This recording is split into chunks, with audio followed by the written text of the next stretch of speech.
So the question is, what does yearning look like, both in meditation and in day-to-day life?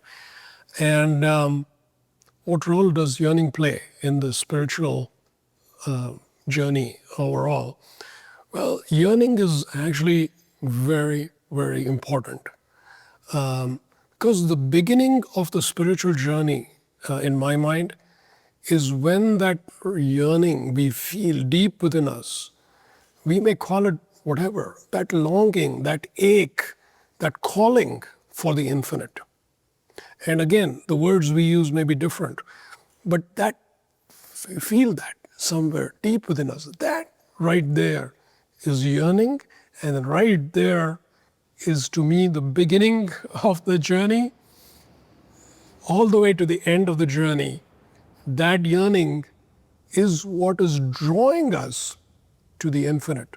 So even though oftentimes spiritual practitioners, they may get focused on what do I need to do, or how do I get there, or who's the right teacher, or who's the right teaching, or which is the book I have to read.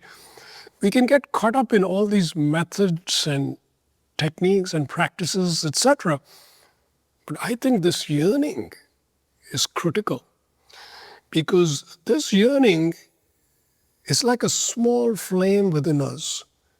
And this flame, we have to actually carefully protect it and feed it, so that the yearning becomes more and more powerful, and it draws truth to us.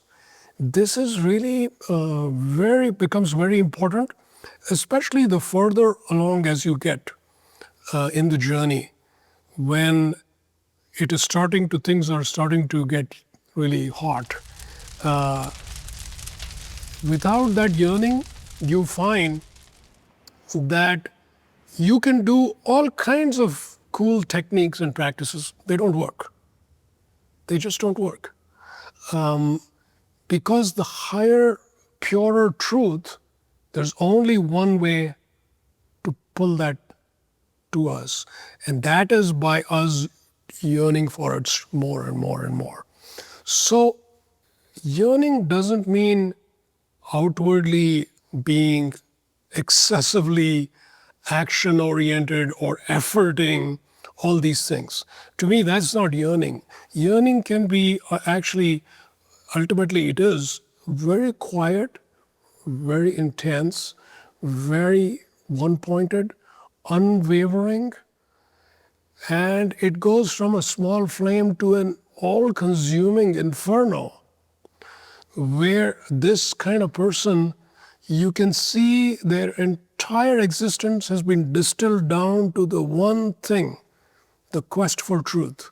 So they're magnetizing truth to them, and you could tell they're going to get there pretty soon because of this cultivation of yearning. So yearning is very important.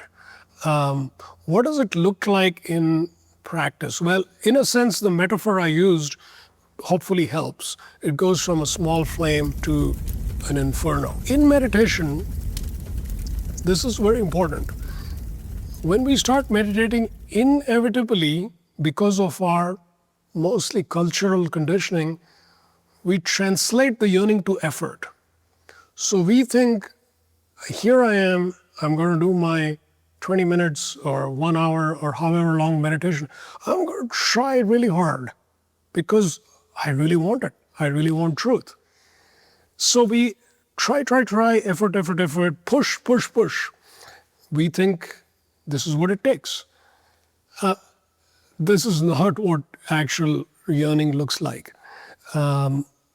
Especially as you move along. So the efforting has to be actually consciously let go of.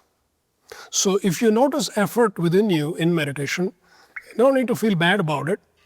We just are where we are. That effort, let it go, and instead sink, relax into beingness, stillness, because the deeper truths they are not going to be revealed by pushing. You have to relax into them. So this is basically the yearning. Initially, it might look like efforting, but then it takes another direction where effort is let go of, let go of, let go of. Conceptual ideas about truth, let go of, let go of, let go of. So then we are positioning ourselves to receive rather than like reaching out. So there's a more attitude of here I am, open, receptive, willing, and humble. That, along with this inner yearning which started the whole process, you start feeling something different. And that feeling is a response from the infinite, from light. We learn to listen to that feeling. So the yearning takes the form of how can I be so sensitive so that I actually sense that response from the infinite. And once I sense it, I give myself to that. So the yearning takes that form of set everything you can think of aside, set it aside, all your beautiful techniques and thoughts, but give yourself to this subtle feeling, response, more and more and more. So it is a constantly relinquishing, yielding, letting go, if you want to call it surrendering to that, which has gently made itself apparent in your consciousness. So, maybe it could be very subtle, but still, that yielding to that, even when if it's a tiny drop, yield to that, that slowly becomes bigger and bigger and bigger. So that's what yearning to me looks like in meditation. It has translated itself to releasing, letting go, being. So I would then slowly, when somebody gets the hang of it, it is being, abiding in being is more what it looks like, the yearning. So yearning turns into that. In terms of broader day-to-day life, we have a tendency to present ourselves as a person who's facing life. All these things are happening to me. I go to work and then I do this and I do that. I go on vacation, then I accomplish this great thing. I would say set all that aside. That's what it looks like. So instead, we replace that with our yearning for the infinite. So we're constantly looking at reality as infinity presenting itself to us in various ways. And we have to let go of this wanting to reify, R-E-I-F-Y. Reification is the process of trying to concretize everything that is actually abstract. So this tendency to reify everything, we let that go. Instead, we see ourselves as something that is also part of infinity, not just a person floating on a little raft in the ocean, but here I am as a being of light, perceiving infinity. Even if you're grocery shopping, it doesn't matter what's going on. It could be anything. We hold that as the fundamental thing and experience reality from that perspective. So the yearning is translating to a willingness to look at reality in a different way. So now it is another form of yielding to something truer and more real.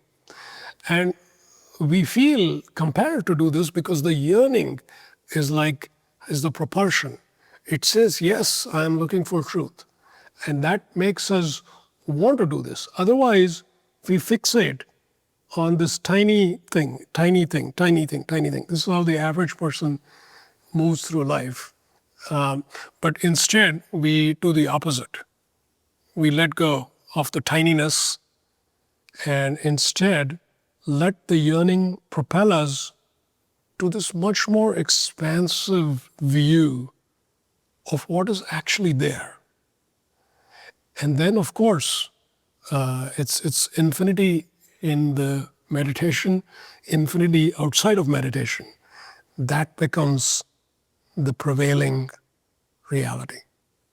When you choose light, life becomes increasingly joyful, purposeful, and inspired. I invite you to join me to explore the realms of light, the infinite possibilities that light offers.